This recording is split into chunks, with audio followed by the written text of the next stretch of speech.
Big Mets here, checking in for another video. And today we're talking about a very hot topic in triathlon, recovery. It's obviously very important because you can train a whole bunch, you can train as much as you really want to, but unless that training is getting absorbed, you're really not getting any better.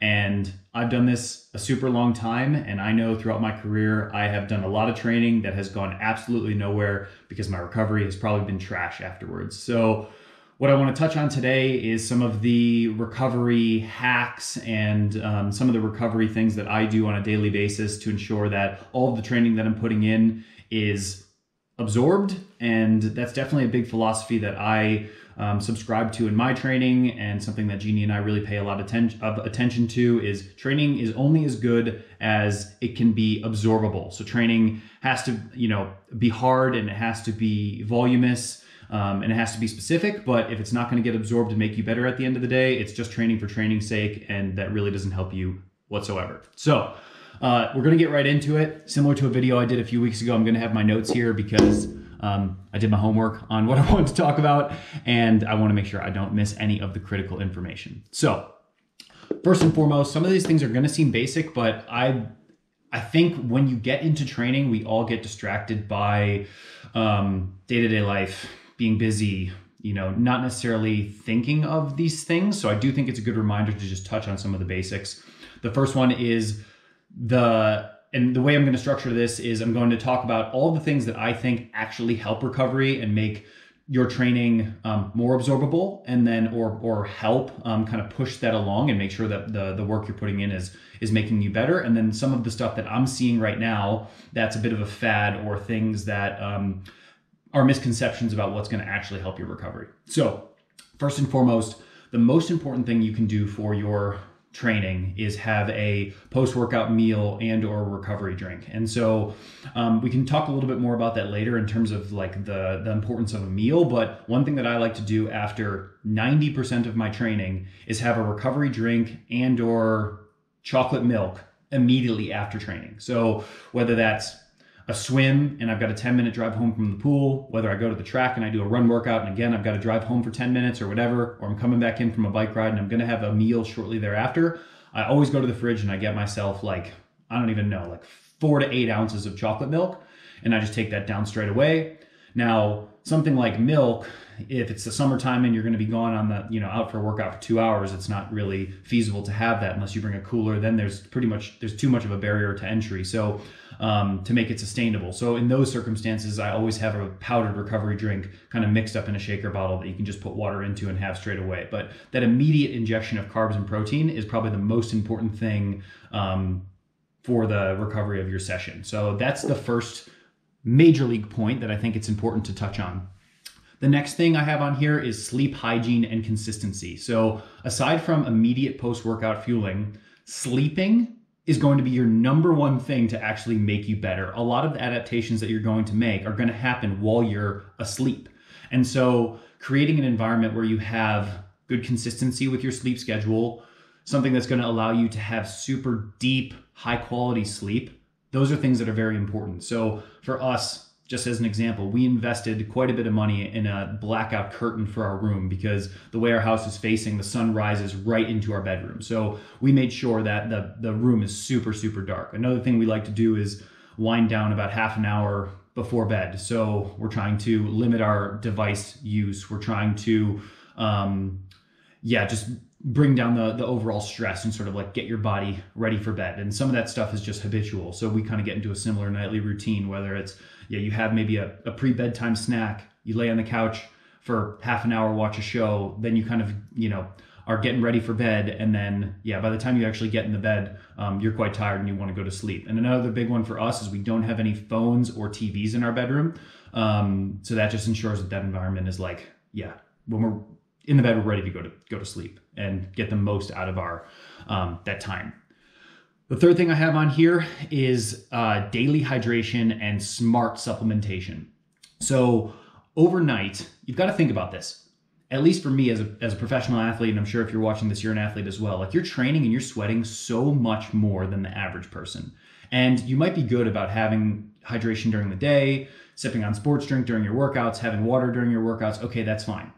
But inherently, you're gonna probably be in some sort of deficit at some point during the week, and especially so overnight. So one thing that I like to do is I'll wake up in the morning, I'll just have some plain water to straight away, and then I'm addicted to coffee, so obviously I need to get my coffee in, but immediately after I have 1 cup of coffee, I'm typically reaching for a pH 250, 500, or 1000 tablet, and that's before my first session of the day. So I think in my mind, that's at least negating the dehydrating properties of a coffee that I might want and need, but it's also setting me up to be properly hydrated for my first workout of the day and rehydrated from whatever dehydration might have occurred overnight. So that's one thing that I really like to do in the morning is just grab one of those tablets. I feel like it covers my bases on water and electrolytes. And anything that you might be depleted from in the evening before or the day before. And then another point on here that's in the same category is smart supplementation. So this kind of goes back to my second point in terms of the sleep hygiene. One thing I've really found to be beneficial in my sleep is supplementation with magnesium. A product called Pillar makes triple magnesium, and we've found that to be tremendously helpful in some of our sleep scores and deep sleep and just increasing the quality of our sleep. So I've been supplementing with magnesium for the better part of my career, and now it's just super simple to have it in a product like Pillar. I have that most nights before bed, go to sleep really well with that.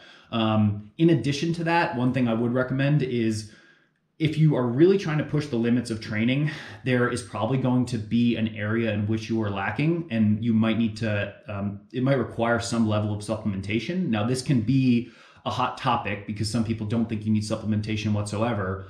I do think that when you're pushing your body to the absolute limit, there are going to be elements that you need to supplement with. And just to cover all of my bases, I like to choose products that are NSF certified and that I consult with my doctor after I've gotten blood work to ensure, okay, I might need to maybe get an iron supplementation or a magnesium supplementation or a vitamin D supplementation or whatever. So I think it's important to get blood labs every couple months if you can, and then choose a super smart, sport safe supplement to help you kind of cover that base and that bridge that gap. Fourth point on here, this is point number 4 out of 5, is the importance of body maintenance. And I think that that's something as I'm getting older, I've turned 30 this year, but my triathlon age is quite old. I've been doing this since I was 12, 13 years old. So I've been doing this a really long time. And this is the first time I'm noticing that it kind of takes me a little bit to get the body going in the morning. So a couple things I'm doing every single day are foam rolling. That's a big one where I'm just generally sort of hitting everything, because in a perfect world, I'd be able to like get a massage every day, but financially and logistically, that's just not possible. So I feel like, 5 to 10 minutes of foam rolling every morning kind of gets me loose and kind of, helps me feel like I'm at least making some sort of maintenance progress in every area.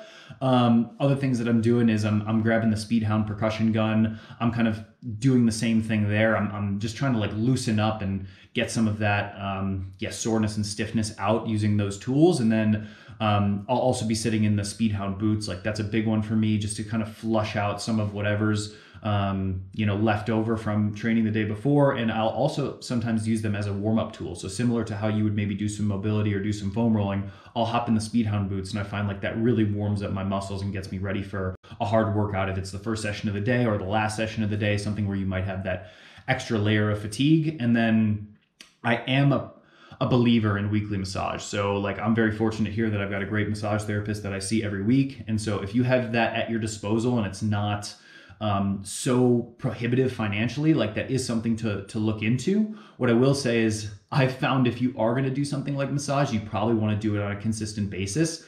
I've done that in my career where I'll say, I can only afford one massage a month or one massage a quarter or something like that. And I felt like those massages in the acute sense made me feel worse, whether it was right before a race or something like that. So I think with massage, it's kind of one of those things where you kind of want to be doing it all the time, or like maybe not doing it at all, but that's definitely a personal decision.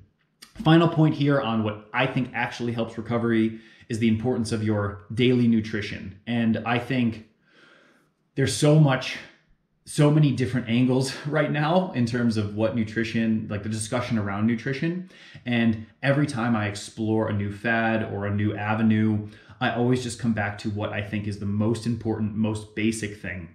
And I think it starts on the macronutrient level. making sure you're getting adequate amount of protein, making sure that you're getting a lot of carbohydrates if you're training a lot for triathlon, and getting a decent amount of healthy fats. And I think overall just ensuring that you're not in a caloric deficit. Jeannie and I have seen through our careers how detrimental that can be, because in triathlon training, it's so easy to get behind. So that's something that is at the absolute forefront of our recovery processes and protocols, is just thinking about, okay, how do we ensure we're not going to sleep in 1,000 calorie deficit or a 2,000 calorie deficit? Because if you get behind one day, it's so hard to catch back up, because you're training every single day and you're trying to train and be proficient and exceptional at 3 sports. So just ensuring that you're constantly on top of things with a good distribution of carbs, fat, and protein, with a big focus on carbs for us. That's kind of how we make sure that base is covered. And then it's obviously an important topic to discuss, is just the importance of micronutrients, sorry.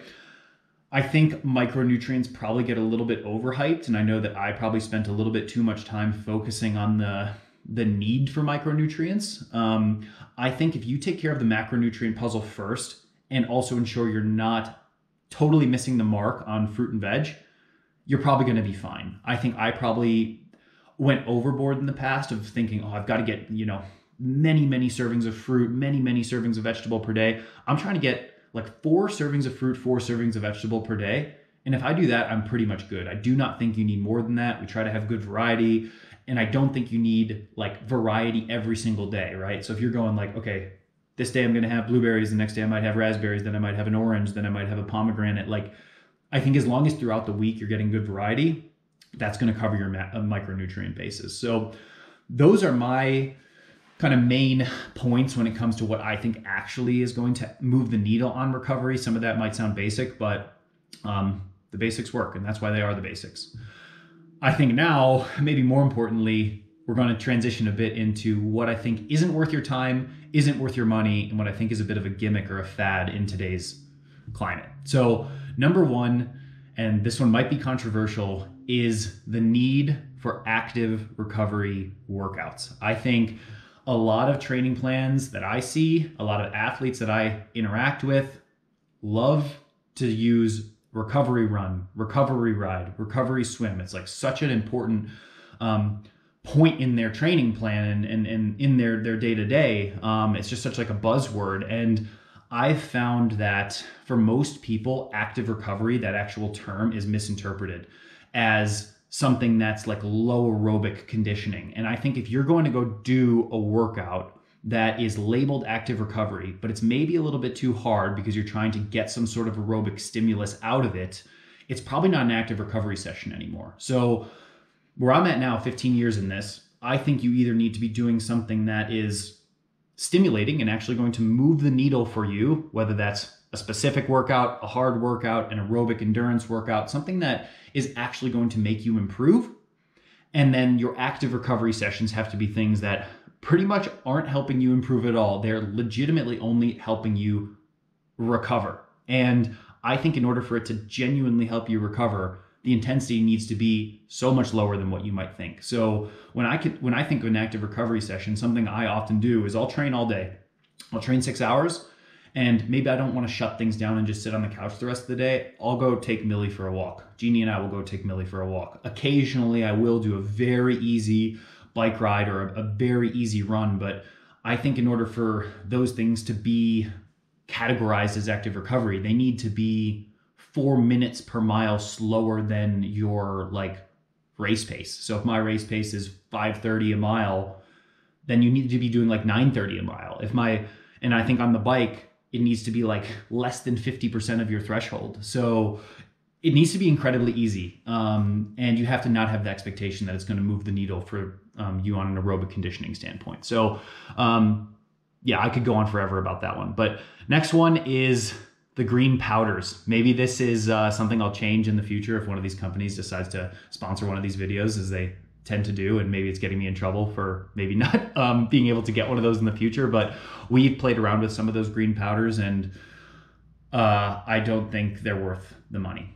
I think that if you just do a really good job on your macronutrients, do a good job on your micronutrients, if you are smart with your supplementation and supplementing with the things that you need, I think probiotics and prebiotics are good things to have, but you can get those things from food. And I think if you have a gap that you need to fill, whether that's like a vitamin D thing or an iron thing or whatever, like you can find that through supplementation and even through foods. So I think having a green powder that's gonna just like cover all of your bases. I think in extreme environments, like, okay, I'm going to China to race. Like when I was racing in China quite a lot, I would have loved a green powder because I didn't want to have any vegetables over there. But I think if you're at home in your normal routine and you're just doing a good job of ticking all of the boxes, those things aren't necessary.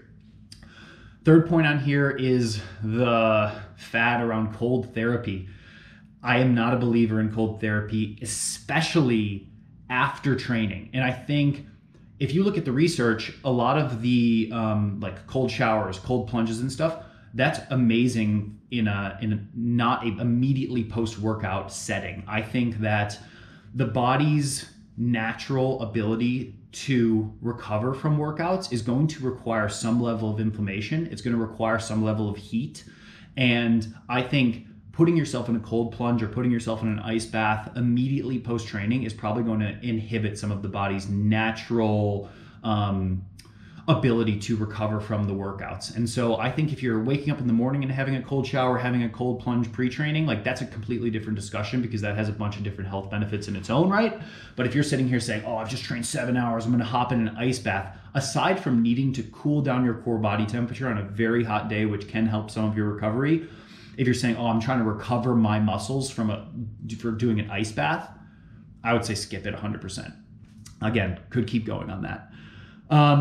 Point number 4 is there's a lot of conversation around ketones, exogenous ketones for recovery. I need to probably learn more about this topic. And if someone has more information on exogenous ketones for recovery, maybe you can pop them down in the comments. I've used exogenous ketones for intra-race benefits. I do think that there's something there. I think there might also be something there for recovery. I mean, like in theory, it makes sense. You spare some glycogen, that glycogen can go to your muscles and help your muscles recover a little bit better. But right now, the barrier is just the fact that they're just too freaking expensive. So if you're sitting here saying, what can I do to improve my recovery? And you haven't ticked all the boxes that we've talked about already up until this point, don't be reaching for exogenous ketones to throw into your smoothie to make you, move the needle that extra 1%. Maybe if you've done all of these things, throwing in some ketones post-workout might help you, but like if you're not having chocolate milk and you're reaching for exogenous ketones post-workout, like I think you have it backwards.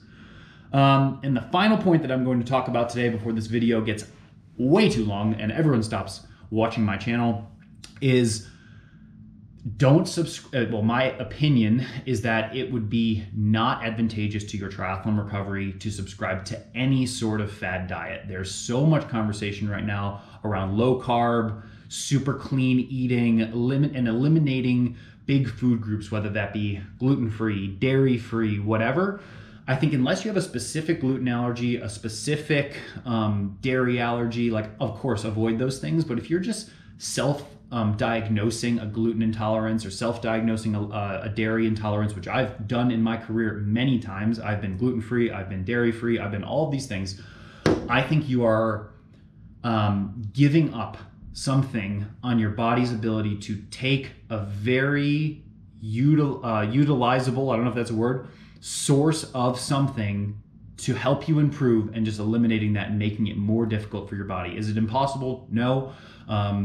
But it just makes it more difficult. Just like if you're going to subscribe to a vegetarian diet, is it impossible to be a vegetarian and recover from endurance sports? Absolutely not. You can be a vegetarian and be exceptional, but it's just probably going to require more work than it's maybe worth. And so I think the same thing goes for like a super low carb, high fat type situation. Like you might be able to move the needle on your fat oxidation or something like that, but is it really going to be worth it? At the end of the day, I think you need to be so on point with so many different things that if you're not doing that perfectly, and if you don't have great guidance around that, it's not worth doing. It's just worth doing the basics great. And so that is pretty much all I have to say for this video. Hopefully you found some of this information important and you can use it in your training going forward. And if you enjoyed the video, make sure you like it. Make sure you subscribe if you're not subscribed. Those things help us tremendously. See you in the next video. Peace.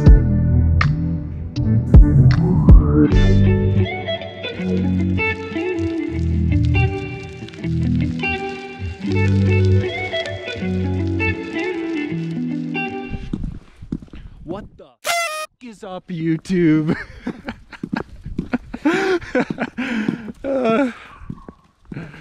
If you made it this far, there's our neighbor. If you made it this far in the video, hit the subby.